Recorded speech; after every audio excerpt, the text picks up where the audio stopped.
Run it up, then run it back. Run it up, then run it back. Run it up, then run it back. Run it up, then run it back. Happy Monday, everyone. We are all back. Chandler, it is great to see you at home. How are you feeling? I'm good. It's just a crazy time there, and it's supposed to get a little windier here and worse today, so we'll see. But as for now, everyone's safe, power and gas is on, but it's truly been insane in LA. Yeah, Lou, I know you got Lou got stuck because Atlanta was snowing. So how are you doing out there? I'm doing all right. I'm making the best of a bad situation. It could be worse, so I got no complaints. Very well said, sir. And of course, we'll continue to keep everyone sort of aware of what's going on out there. No end in sight for now, so we will distract ourselves once again with some sports. And thank you, Zion, for the first headline that we've got today. Look, he comes back and plays a game, gets suspended for a single game for a violation of team policies.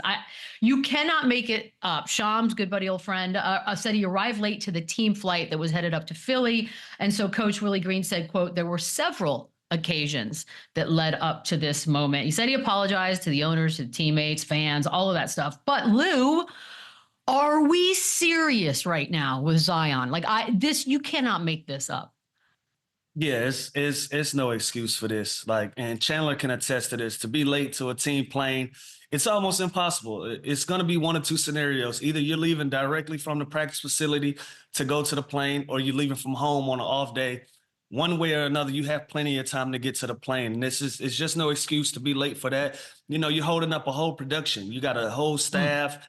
Everybody from top to bottom in that organization is getting on that plane in order to go up to Philly and take care of business. You being late, you're holding that up. It's just irresponsible. You know, it's no other ways to put it. You know, you have to be held accountable for these type of things. And like you said, when you're on a 15-man team and you're one of the guys that everybody looks to for leadership, even though you're one of the young guys on this team, you know, heavy is the head that wear the crown. When you're a highly touted guy like a Zion Williamson, there's some high expectations. So the least you can do is be on time for the team playing, be on time for team activities, and just be accountable for your actions, be a professional. So no excuses for this. This is the right punishment. Yeah, and it's just bad optics, right? Everything that's going around with Zion and all the stuff about personality-wise, and is he, you know, putting the right amount of effort for his body and his career, and is it lingering in towards why he's getting hurt? Things like this just kind of make everyone, fans, organization, media, kind of dig into this and scrutinize him even more, because he's just giving us more reasons to talk negative about him. So he knows better than this. And I'll tell you this, usually you don't suspend a player like Zion of his caliber for this one thing. And I respect Willie Green for this punishment, because coaches that don't hold the number one guy to the same standard as the number 12 or 13 guy, they can lose the locker room really quick. So this Willie Green has to do this with all the stuff going on with Zion and this team, up and down season, mostly down, injuries, hearing tanking rumors. Your star franchise player can't do things like this and can't add any fuel to the fire. So I respect this from Willie Green. I don't know many details outside of this, but this relationship seems to be, you know, completely gone. Okay, good. Well, I'm glad you brought that up, because we're less than a month away from the trade deadline. Obviously, this team is nowhere near any kind of a team situation that you want to build on, at least not what it looks like right now. So if it's truly broken, is there a part of Zion that's just like, I'm over it anyways, I expect to be moved? Like, can we read into his brain a little bit, Chandler? Well, he doesn't really have that kind of juice, in my opinion. Like, first of all, he's not playing. He's not healthy. And now you're going to show these characteristics of a bad locker room guy and a distraction, and kind of have those rumors going around about you. So I don't think that's a bad idea. Or I don't think that's a good idea. And again, I don't know the details here, and I have not heard that he's a bad dude or a bad locker room guy. But when you have a season like this, and you have the beginning of your career like his, where it's up and down, and you probably think it has something to do with the franchise and the you know, the medical staff, and they think the opposite, it's hard to kind of have that good working playing relationship. So I do think it's tough. It's crazy because he's only 24 years old, and it's a shame because he's so good when he's on the court. He's one of the most fun, electrifying players that we've ever seen, and he's productive. And this team, when they're healthy, which is even more so that is confusing and frustrating, is they are competitive when they're healthy. And they do have a lot of other young players that are talented, that know their role, and that can transition to wins. But right now, with all this distractions and the Zion drama, and most importantly, all these losses stacking up, it just seems like it's coming to an end. It seems like this whole Zion situation in New Orleans is coming to an end. And it's a shame because, like I said, when he's on the floor, he is electric. And this team is actually very good when they're healthy. Yeah. And Chandler, to piggyback off of what you said, he got to realize too, man, this follows you. Whether you play for the New Orleans Pelicans or not, your reputation is going to follow you. And so when you get to another team that's probably not built around Zion Williamson, you don't have the benefit of the doubt to do these type of things. Like no other team is going to give you this. They didn't draft you. So we don't really care about everything that you were afforded to do in New Orleans. When you get to another situation, they got other star players or they got other guys that's in the mix, then you don't have this type of culture where guys are late. You're not getting that benefit of the doubt. He got to start understanding that, at this point, his credit is bad. On one foot, you're not healthy. On the other end, you're not being responsible. You're not being a pro. Other teams aren't going to be as patient as the New Orleans Pelicans have been, especially with them saying this has been something that he's done several times. He got to understand that. So he got to clean this thing up and move forward, especially if this is a situation that he wants to get out of. He got to keep his face clean. Yeah, it's really true because as a team that drafts you, you do have a longer runway, right? That team wants to prove that they didn't make the wrong choice. They didn't make the wrong draft pick. They didn't just blow the number one pick on a guy that can barely play and has missed so many games. So it's a really good point by Lou that he's got the longest leash right now in New Orleans. So you do not want some of these incidents to keep lingering, to keep happening, to him now turn into kind of this bad boy, troubled, bad locker room guy, because it's one thing when he's playing and he can get away with some of this stuff. And again, like Coach Kevin McHale, he used to hold James Harden and Dwight Howard to the same standard as the two-way guy and the end of the locker room, almost sometimes to a fault, right? But that's how you lose a locker room, by not treating that guy the same as this guy. So you don't want to put the coaching staff and your teammates in the kind of this distraction era now where you're already losing games. You're already kind of a bottom team. You're not healthy. Zion can't keep letting things like this happen, or it's really going to ruin his career, not just his injuries. The personality stuff now will also linger, like Lou said. Well, we'll keep our eye on that one. Moving on to the Kings, just when we thought that the entire thing needed to be scrapped, they have rattled off 7 straight wins. Some of those wins are over the Mavs, Grizzlies, Warriors, Celtics. Obviously, we know they fired Mike Brown. They put Doug Christie in charge of things. Normally you win that first game out after firing a coach. Like that's sort of the mandatory sports rule. 7 though, Lou, like, is this all that needed to happen? Yeah, you got a team that's bought in. They've bought into Doug Christie, and they needed a new voice. They needed new leadership, and they're showing it. Obviously, whatever was going on between Mike Brown and his locker room, it didn't translate to winning basketball. And now that these guys are rolling, whether it's Doug Christie or these guys relieved to be going in a different direction, it's working. It's working. They're being the Sacramento Kings team that we thought that they were. They've always had enough talent. So that's what made it so confusing why they were in this rut. Like, why are they not winning games? Why are they not getting over the hump? Because, talent-wise, they're a good enough team. So now looking at it, it's hard to not say that this isn't a leadership thing.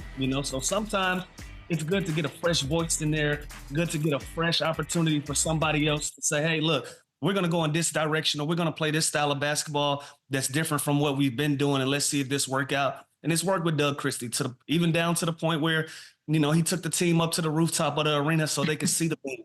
They can see, what the impact that they're having on the city. Sometimes these things are kind of laughed at, it like, come on, coach, we're grown men and, we get it. We're out here competing at a high level. But also on the flip side of that coin, sometimes this works and it motivates guys to get going. And it looked like this has been a situation in Sacramento. So this is something to look out for with Doug Christie, if he'll be able to get that interim tag off of his name and possibly get this job, if that's something that the organization and the players want as a whole. Yeah, and one of those wins was against the Boston Celtics, like you said, Michelle, and it was an ass whooping. And that was with a fully loaded Celtics team with no De'Aaron Fox, where Sabonis had like 23 and 28. They were flying around. And I always say this, when a coach is fired, especially a guy with the pedigree of Mike Brown, it then falls a lot on the players, right? And you're going to respond one way. You're going to fracture and you're going to kind of, blame it on the distraction of the coach being fired and it was the dumpster fire of a situation and we can't get out of it. Or you're going to rally together, you're going to compete, and you're going to kind of transition that to winning games. And they've responded with wins. And whether that is because Doug Christie's this great coach, or is it just a fresh change? A lot of times guys just need a fresh change of a system, of leadership, of a coach. Like the Cleveland Cavs is JB Bickerstaff the worst the coach in the world? No, look what he's doing in Detroit, but also look what a fresh face Kenny Atkinson's doing in Cleveland, who's arguably runaway coach of the year. So sometimes you do just need that kind of change of leadership, and it gets players to at least compete. And once you're competing and you're on the same page and you're bought into this new coach's philosophies and system and rotation and you trust them, that's when you start winning games, and that's when you start having fun. That's what the Sacramento Kings are doing right now. And you got to give Doug Christie credit, but I don't think this is like Mike Brown was such a bad coach that now they're just playing better without him. This falls on the players a lot when something like this happens, and they've capitalized. So what it is, Chandler? It's just understanding the personality of your team, right? Like we know that Mike Brown is a great coach. We've seen the things that he's able to accomplish, but that doesn't mean that voice is the right one for this particular locker room. Sometimes coaches, they rule by iron fists. Sometimes coaches, they rule by being a motivator. They rule by talking to their players in a certain way. Maybe the communication level that Mike Brown was trying to get this team to get to, what he's accustomed to in a Golden State where, you can kind of be tougher, or you can kind of rule with an iron fist with this locker room. And possibly it just didn't work for this locker room. This might be a locker room of guys that need to be motivated. They need to be confident, and you need to exude that confidence out of them, opposed to, my way or the highway. Sometimes that's the only issue. It doesn't come down to whether you know your stuff as a basketball coach. A lot of this comes down to being able to be on the same page of communication with your team, same page of communication with your guys, understanding their personalities and seeing how you can get the best out of those guys in that locker room. And it looked like that was just the issue with these guys and Mike Brown. Yeah. And last thing before we move on here, it's true. The vibe with your coach, it's not like guys are going to try and play bad or miss shots or try and lose games if they don't like the coach. But you hear this saying, like, I'll run through a wall for that guy. They weren't going to run through a wall for Mike Brown. I wasn't going to run through a wall for Lloyd Pierce in Atlanta. I couldn't stand the dude. Like, I just thought, you know what I mean? Like, so there are, I'm just saying, just mention that. Yep. There are certain situations where you just simply don't like the dude, don't trust the guy. I feel like you're not getting a fair shot, where that impacts the team, and that becomes a distraction. Maybe that's not even the player's fault. Maybe that's not even the coach's fault. But there's always situations like this where this happens, and this seems to be the case with the Kings. The vibe, it really is just as simple as like a vibe. I know we use vibes a lot, but it seems to be that's what it was. We talk a lot about De'Aaron Fox, and you mentioned SABONIS, so we want to focus on that as well, because in this 7-game win streak that they are currently on, those are his numbers, by the way. He's averaging 20, 17, and 7. The Celtics game was huge, 23 and 28, like you said, without Fox on that floor. We see what they do with Jokic in Denver. Is there a world, Chandler, in which maybe they should do that in Sacramento through SABONIS? I mean, listen, he's an absolute stud, and he's always going to put up numbers. He's a walking double-double, and he's a great dude. You want this guy on your team. Now, I don't know if you can win a championship, but this guy's the number one guy. I just think with the game shooting threes, guys stepping out hasn't done him any favors necessarily. But like I said, he is an absolute monster on the glass. He's unselfish. You can play through him. He's a smart dude. He's a tough guy. So I do love him. I want him on my team. Now, if he's the number one, I need a really good number 2 and 3. But he is the type of player that you can play through. He can hit him. You can play pick and roll with him. You can put him on the elbow and kind of let him pass the ball and facilitate. So he is a hell of a player. I still think Fox is their best player and putting up their best numbers. But you look at these numbers, 17 rebounds a game. The one game he had 28 rebounds was nuts. He's a walking double-double, and he's always going to be productive. I just don't know if you can win with him as the number one guy. If you do, you really got to put a great 2 and 3 around him, in my opinion. All right, Lou, all-star time. He's a 3-time all-star. I know what their record is. De'Aaron Fox will probably be there. Does he get his 4th? Is there a world in which they get a couple? It's going to be difficult. I think he may be late to the party, and this is where the water gets muddy, right? When individual accolades and team wins kind of go hand in hand, and you have to factor those things in. Them sitting at a 9 seed in All-Star Weekend, being about 3 to 4 weeks away from us right now, I just think he's late to the party. You know, you're going to have a lot of guys that's put in a great body of work, and that's translated into their teams being successful. And I don't know if they get a look with 2 guys at the 9th seed. Now, if they go on a run here and they can get in that top 6, they can get in that top 5 or somewhere in there with the way that they're playing basketball, sure, that might be something that we have to look at, and he can be a late add. But right now, I think they get one guy in that's deserving. But I also think SABONIS has the numbers, but where this team is sitting, that doesn't translate to getting 2 guys in the All-Star Weekend. Instead, you'll see other teams that's, you know, Oklahoma City or Houston, one of those teams, you'll see them get an opportunity to have 1 or 2 guys in. And because of the numbers game, it doesn't look like Sacramento's going to be able to get 2 guys into this conversation. Not this time. Not this time. You know what? We'll stay in the area because the Warriors are having some issues, their own issues, of course. The thing is, they started the season 12-3, and everyone was like, whoa, maybe we didn't really know what this Warriors team looked like. Well, they've gone 7-16, and the injury situation's out of control. Last game, no Curry, no Draymond, no Andrew Wiggins, no Kuminga. We know they've been very hesitant to part, especially with Kuminga. Do they... At this point, Chandler, if you're the GM, are you just looking around going, all right, we might need to start future planning sooner rather than later? Yeah, for sure. And Mike Dunleavy Jr. knew this was going to be the situation when he took this job, but good thing they got the deepest team Kerr's never had, right? Because they're going to need all 10, 11, 12 of those guys. And if I'm Mike, I would probably try to move Wiggins before, who's having a great year, who's back to being productive. Because when I look at the setup of this roster, Kuminga is kind of that only franchise cornerstone piece that's young enough that can be a building block. When you start looking at the Warriors post Draymond Green, post Steph Curry, he's that only franchise type player, in my opinion. So yeah, I would look to kind of move all these guys. I love guys like Trace Jackson. I love guys like Moody.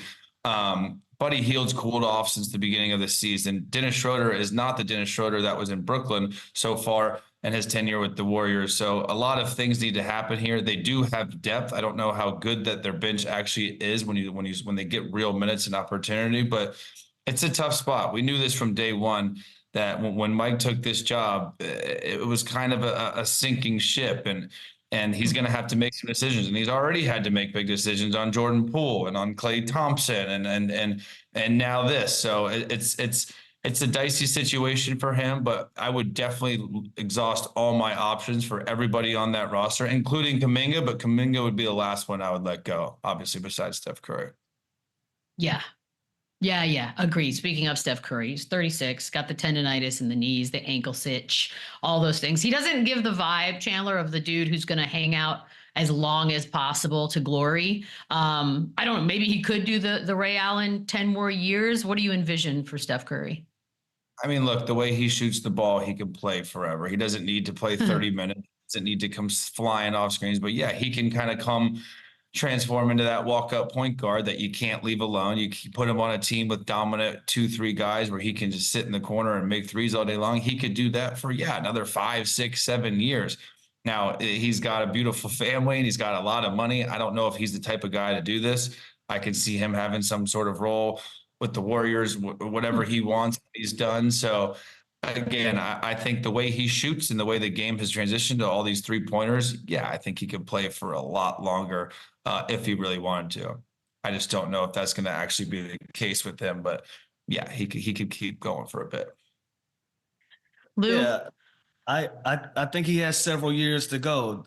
One interesting thing that I would say, and I'll probably get some flack for this, outside of like the Kyle Korvers and the Ray Allens and these guys that, have been three-point shooters, Steph has always been considered an undersized guard. So how does that translate at 38, 39 years old, when you're a third, fourth option on a team where you're out there to be a sharpshooter, you're out there to be a guy that's going to space the floor for a team, keep defenses honest? Like, do we face guard Steph Curry at 38, 39 years old where he's not as impactful, where he can't use his speed that he's used to using in his career? Like, I wonder what that looks like. But if he can give a team something that's great, like a Ray Allen, where he's that three-point shooter, he's going to put the ball on the floor, 1 or 2 dribbles and be a complete sniper for a team, I can see him playing for another 4 or 5 years at that size. I'll tell you this, Guys, Mike Dunleavy yeah. Jr. is not going to be the guy to not re-sign him or to trade him away. So whenever he's ready to step away, that is all on Steph Curry. Facts. Can you imagine a Can't. world in which somebody be like, Steph, we need to have a discussion? No, I can't either. And everyone be upset. We got to talk a little Cooper Flagg here. Obviously, everyone's looking at him to be the #1 pick in this upcoming draft. He became the youngest player over the weekend in NCAA history to have 40 or more points in a game. Right now, he's averaging 19, 8 rebounds, 4 assists, and he leads Duke in every category. So he's, I don't know, best prospects since Wemby. Those are the things that are out there. The odds are on who's going to draft him, who's going to get the shot. On this list that we're about to show, who are we thinking is the best spot for Mr. Cooper Flagg, Chandler? Wow.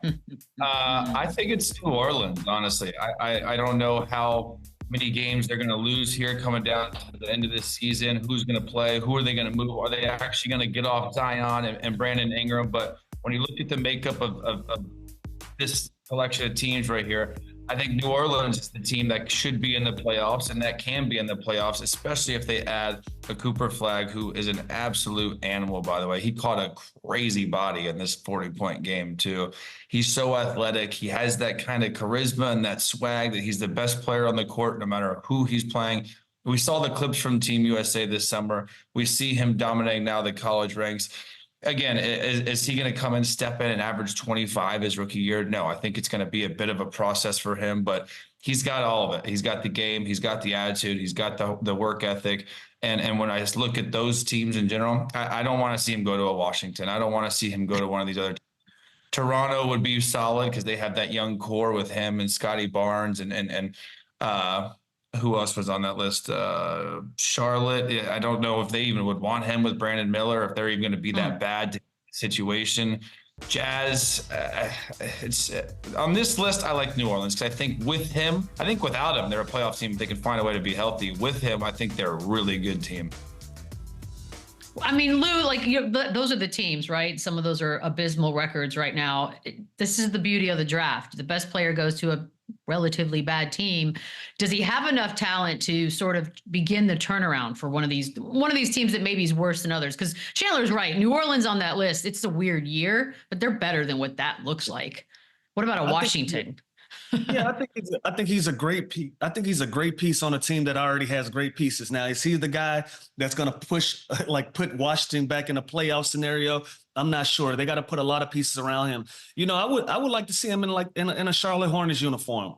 You know, link him up with the young guys, the Brandon Millers, the LaMelo Balls, and then you put a Cooper Flagg on that team. You might see a different Charlotte Hornets group, but if you throw him on a Washington Wizards, who knows what's gonna be the ceiling for him when you put him with a Jordan Poole and an Alex Starr and a group like that. You know, he's going to be a super talented guy. Now, is he the talent that's going to push a team over immediately? That remains to be seen. My opinion is no. I think he's going to be a really good piece on a decent team that can get them from, maybe fighting to be in the playoffs to, being a play-in or a late playoff team. I can see his talent being one of those, but absolutely just turning around an organization, I don't see that at this point. But he has so much room to grow. He's a young guy that's coming up, that's making waves. He's going to be a great pro, but I think he's going to be one of those guys that's going to take just a little time. It's coming. We'll see what happens. All right, we're taking a quick break. When we come back, we'll go around the league. Run it back, run it up, run it back. Ooh, did we have some game? Bucks and Knicks. This one, Jalen Brunson with 44 points. Cat finished with 30 and 18. Giannis had 24 and 13, but it's all Jalen Brunson in this one. 44 points. He was 16 to 26. He missed part of the third quarter with an injury and then heroically returned to MVP chance to the Garden. Right now, though, he is fourth in All-Star voting among Eastern Conference guards. Ahead of him, LaMelo, Donovan Mitchell, Dame. Man, Chandler, I can't tell people how to vote, obviously, but he should be above some of those, no? Yeah, he should. And listen, Donovan Mitchell, he's a starter. You got to reward him for what they are doing. The Cavs are real, and Donovan Mitchell is their best player. He's got to start. Damian Lillard, the turnaround Milwaukee's had, the stats he's putting up, it's an argument with him. LaMelo Ball, I still think it's a bit of an uphill battle, just where Charlotte is in the standings and where their team is. Jalen Brunson is an all-star. Jalen Brunson is probably a starter. But this just shows you how good the players have gotten, how good statistically some of these numbers are. And it varies every year. You see every year early on, there's different guys that are in the lead and they kind of fizzle out. And some years there's certain guys that aren't even close to being all-stars, but it's just the fan vote and what's happening. But I think it'll all even out. And I think Jalen Brunson, again, you look at those numbers right there, you look at the Knicks adding a Towns, how good they are. And to me, he's still their best player. He should be a starter in my eyes. I think it should be him and Donovan Mitchell in the backcourt. And not to take anything away from those other guys, they are having great seasons, but it's Jalen Brunson and Donovan Mitchell for me. Beadle, what's going on? What's going on in New York City? Why aren't they voting for that guy? What's going on? That's a great question. They obviously love him. The Garden's ridiculously fun this season. I have no idea. I think Lou was onto it on Friday that LaMelo Ball's brother's burgeoning music career has somehow boosted the votes for Mr. Ball, because it does feel a little like, how is New York alone not getting these votes up? It's perfect timing. Shame them, Lou. Shame perfect them. Timing. But New York, y'all got to show up and show out, man. Y'all can't be one of the best bases in the league and have your guy sitting in fourth with the season that he's having. Get out and vote, New York. Yeah, cheat. I don't care. Figure it out. Here's the question, because this is a tough one, Lou, because I know how you're going to feel about this, but one of these guys has to sit. How does it affect the team worse? If Jalen Brunson or Cat, who is more important right now in this run? It's going to be Jalen. Duck. Okay. Well, no, okay. It's going to be Jalen, and dare I say easy, because he's already set the tone for how this thing was going to go before Cat even got there. You know, he put this team in a position to be successful without Cat, without the big bodega. And so when you add a guy like Cat like that, and you still continue to have success and you guys get better and better, that's on the back of the work that Jalen Brunson put in before he got there. You know, and not only that, he's the guy with the basketball. You know, he's setting the table for everybody else to be successful. He's going out there leading by example, like you mentioned. He goes out in the third quarter, comes back Willis Reed style, and was able to lead this in a win. And he's done that time and time again. If he's available to play, he's put his body on the line. He's played through injuries. He set the tone for this to be considered a tough New York Knicks basketball team. And for that reason only, that makes him more important. Basketball aside, just the toughness and the way that he goes about business, he set the standard for New York Knicks basketball, and everybody else follows. Yeah, the things he's done in the short amount of time that he's been there. It's Jalen Brunson's team. It's Jalen Brunson's city. Now, you can argue that at least there's more depth in the position with Jalen Brunson. At least you got the Miles McBrides, the campaigns, Josh Hart, Bridges. Even those guys can play point guard. And the Knicks would be extremely thin without Cat, and they would really struggle without his size and his versatility and his shooting, inside out. But it's Jalen Brunson all the way. He's the best player of their team. He was the best player of their team last year, and he's continuing to do that. Even when you add an all-NBA superstar like Cat, just shows you kind of his growth, his development, and what he's become. And it's crazy. Every time I think of Jalen Brunson, I just think back to Dallas not signing him for $55 million. And it's good. It's crazy. But Chandler, he would not have been this Jalen Brunson. Like it just wouldn't have been the same guy. It's a great thing. I don't know. I know they just added Cat, who's a better player, career wise, and he's not taking a backseat to him. So this dude is a stud, and it is his team, and it's crazy how good he's gotten. Honestly, I didn't see it coming either. It is quite fun to watch. We got to talk about the Bucks side of things. Don't worry, we'll ask Bobby Portis this exact same question when he's on again. But 140 points, most points allowed by that team last night, 75 at the half. And if you're looking right there, they're 0-8 against Celtics, Cavs, and Knicks. The very teams they would have to go through to get anywhere, Lou. When you look at that and you think about the point production they allowed this weekend, are they just not there yet? Yeah, they're gonna have to figure it out to be in a conversation with the likes of these three teams. The Cavs, Celtics, and Knicks, they've taken care of business all year long. Milwaukee has done enough to get themselves back in a playoff position, back in the conversation where we feel like, they're one of the better teams. But I can't give them the credit of being one of the top teams if you can't beat the top teams. especially if you lose by 35 points to one of these teams and not compete at the highest level. You know, it's levels to this thing, and right now the Bucks they gotta figure it out. You know, the Celtics, Cavs, and Knicks shouldn't be in their sights right now. You know, they should be trying to figure out, how do we catch a Miami? How do we catch an Orlando and all of these teams and get back in that race? But until they get some of these quality wins, it's going to be levels to these things. They're going to be second tier to these top tier teams until they start winning some of these games or competing at a better level than losing by 35 points and giving up 140 in a night.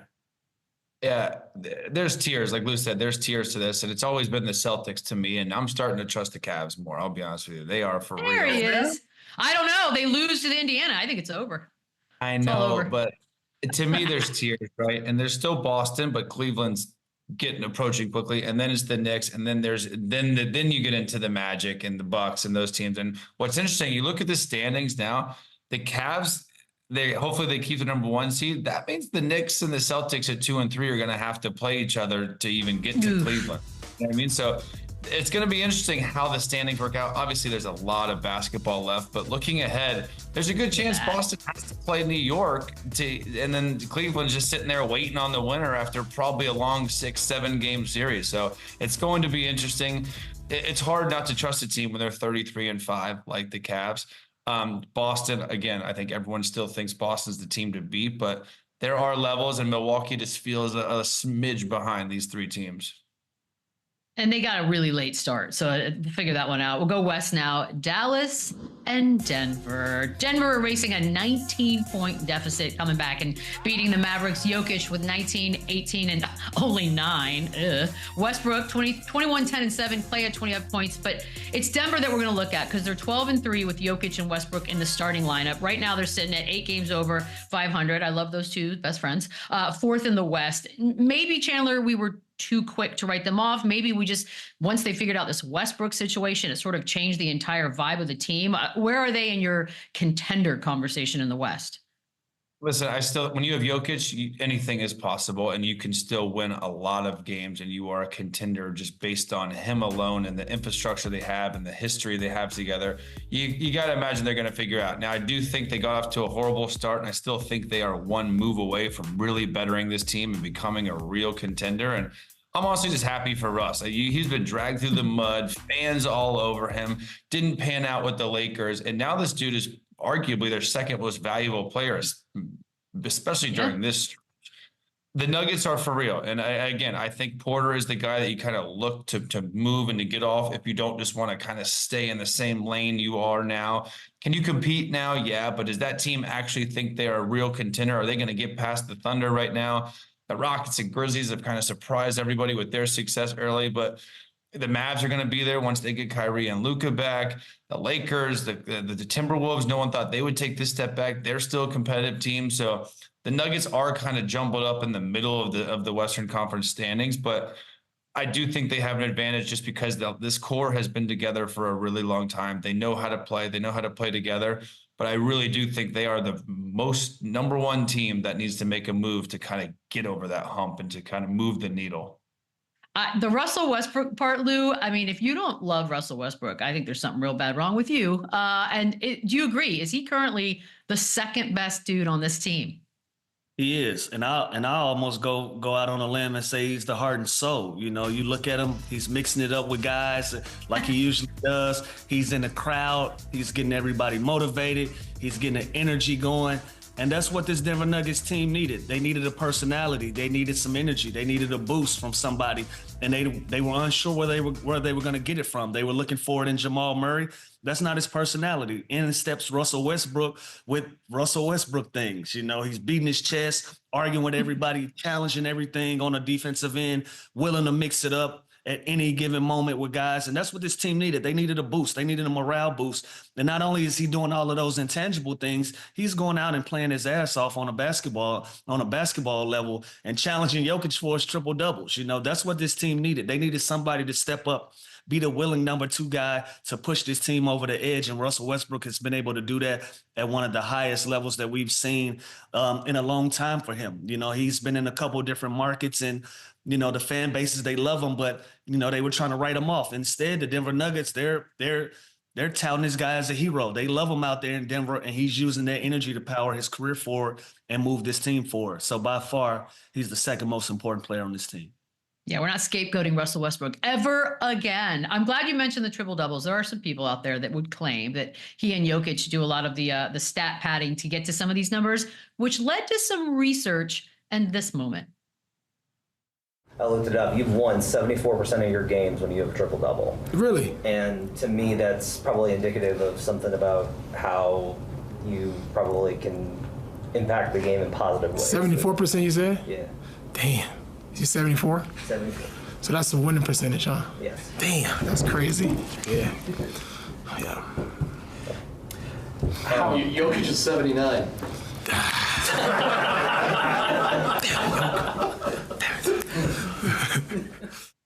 That is perfect. What do you think, Chandler? Also, the headband.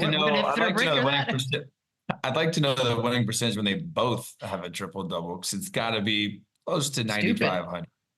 So listen, and these guys are generational talents. They've done this before, and I do think the triple double kind of it's gotten watered down a little bit, which is with the usage rate and just the statistic, the pace of play and everything.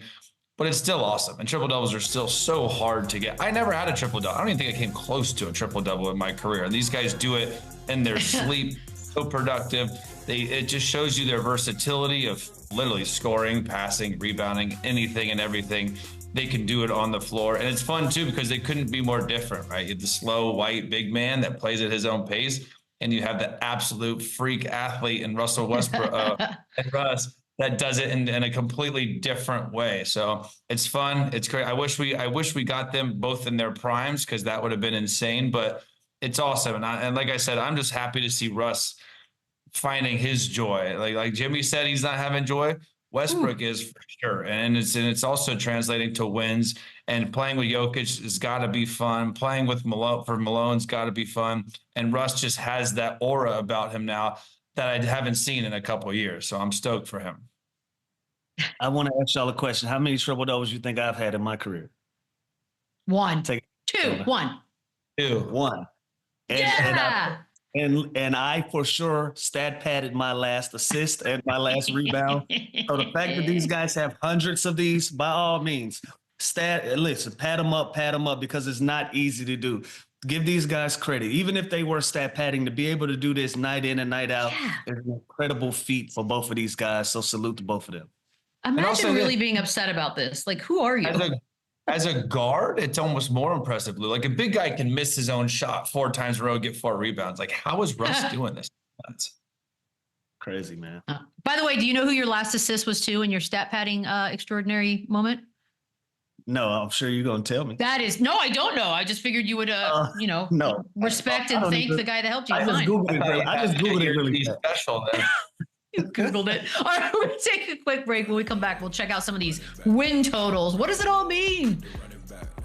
Run it up, run it back, run it up, run it up. Well, we are very close to the midway point in the season, guys. So we're going to take a look at some teams, their current win totals, their records, and then I'm going to give you an over-under moment. So take a look at everybody right here. We're going to actually start with the defending champs. Of course we are. The Celtics right now are at 28-11. They got 43 games left. Let's do 59.5, Chandler. Gosh. I'm gonna go over. I think pending resting guys towards the end of the season. Like I said, I don't think they're not gonna duck that Knicks matchup there in round 2. But if they can somehow get that #1 seed and take it from Cleveland, I think there's 4 to 6 teams in the Eastern Conference that are going to be trying to lose those last 10, 15 games, going for Cooper Flag here and just trying to, basically tank. I think the Celtics are built for this, all pending on who they rest towards the end of the year. But I'll take the over. And by the way, they have the 26th hardest strength of schedule remaining. So basically not that bad. On the other hand, the Cavs are up next because they have the 7th hardest strength of schedule remaining. And right now, of course, they're at 33-5. We know this. The over-under, Lou, for them would be 63.5. I'm gonna take the under. I think they get right there at their 60-win team, and that's a tremendous season. But when you start talking about 63 and 64 wins, then you start talking about history. This team is one rolled ankle, knock on wood, they're one rolled ankle away from, having a little adversity with their group. But I feel like they can get 60 wins right there at the cusp of it, but fall just short with the way that they're playing basketball. So still having, 7 hardest remaining schedule. They're going to have some tough bumps in the road, but they've figured it out. They've dealt with those things just fine at this point, but I still got them on the under. All right, the Knicks are up next. They have the hardest remaining schedule, which, well, how did that happen? Anyways, they've been up and down. They're 26-14. They're third in the East, 42 games remaining. The over-under 52.5, Chandler.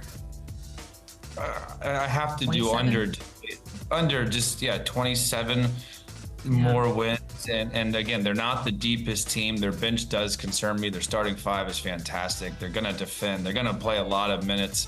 But 27 more games with the hardest schedule left in the NBA, I got to take the under here.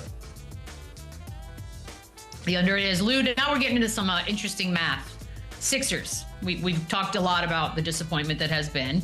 They are 15-22 at the moment, so not even in the playoffs. They got 45 games left. Their over-under is 38.5. You got to win 24 more games.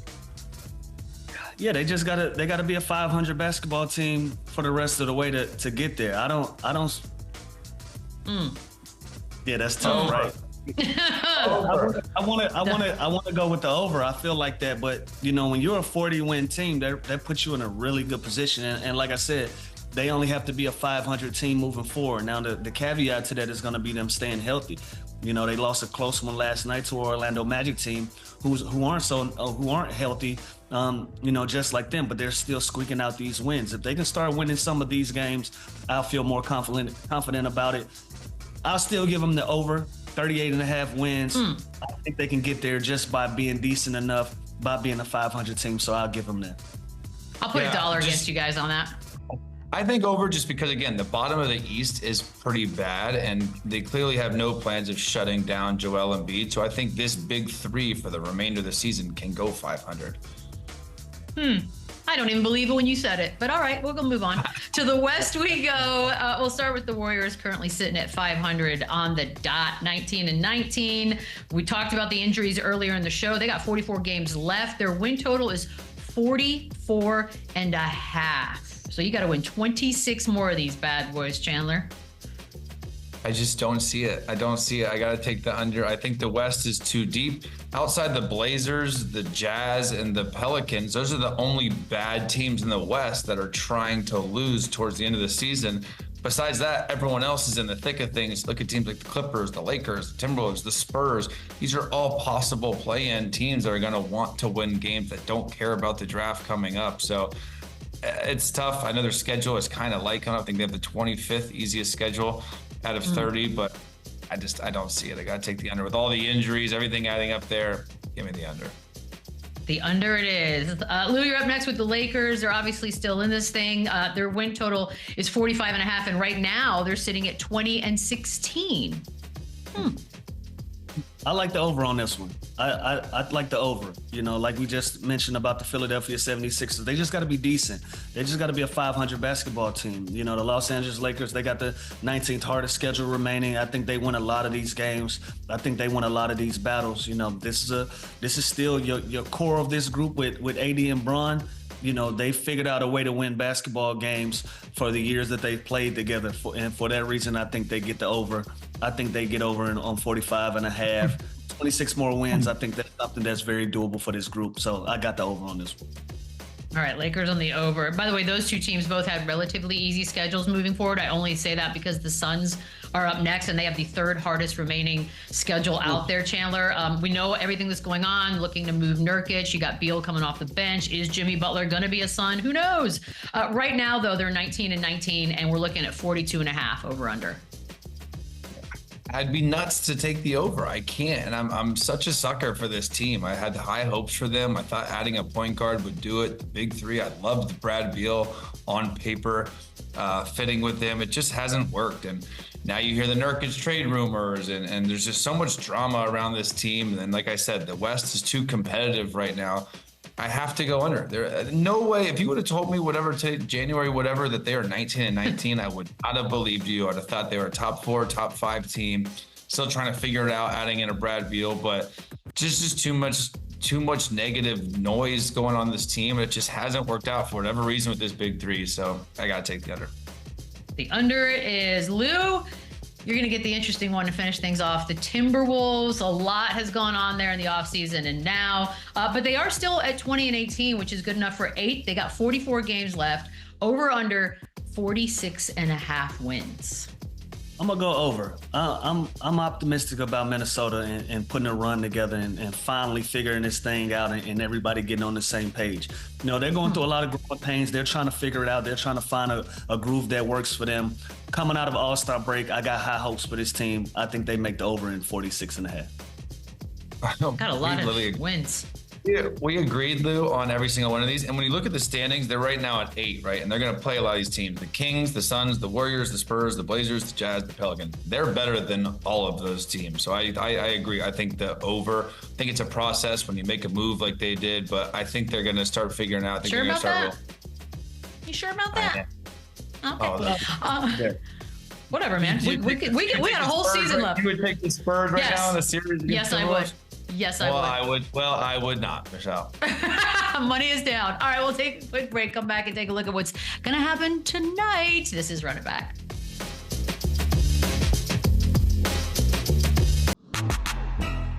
All right, guys, second game tonight on NBA TV is Spurs at Lakers. Now, a little backstory. Spurs have been in town since, I think, Thursday after their game. They were supposed to play the Lakers on Saturday and tonight. Obviously, Saturday's game was postponed due to what is going on in Los Angeles.